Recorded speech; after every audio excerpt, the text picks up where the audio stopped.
আনাস রাজিয়াল্লাহু তাআলা আনহু বলেন, রাসূল সাল্লাল্লাহু আলাইহি ওয়াসাল্লাম একদা বললেন, আল্লাহ তুমি আমাকে মিসকিন অবস্থায় দুনিয়াতে বাঁচিয়ে রাখো, তুমি মিসকিনদের সাথে আমার হাসর করো এবং তুমি মিসকিন অবস্থায় আমার মৃত্যু দিও।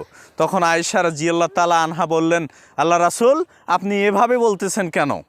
মিসকিন অবস্থা তো ভালো নয়, আপনি এভাবে বলতেছেন কেন?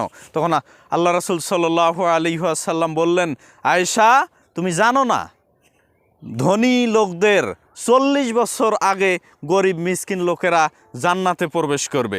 রাসূল সাল্লাল্লাহু আলাইহি ওয়াসাল্লাম আয়েশা রাদিয়াল্লাহু তাআলা আনহাকে নসিহত স্বরূপ বললেন যে, আয়েশা তুমি কোনো অভাবী মিসকিন ব্যক্তিকে তোমার নিকট যদি কিছু চায় তাহলে তাকে না দিয়ে তাড়িয়ে দিও না। অভাবী মানুষদেরকে তুমি তোমার নিকটে স্থান দিও। যদি তুমি অভাবী মানুষদেরকে তোমার নিকটে জায়গা দাও তাহলে আল্লাহ তোমাকে তার নিকটে জায়গা দিবেন।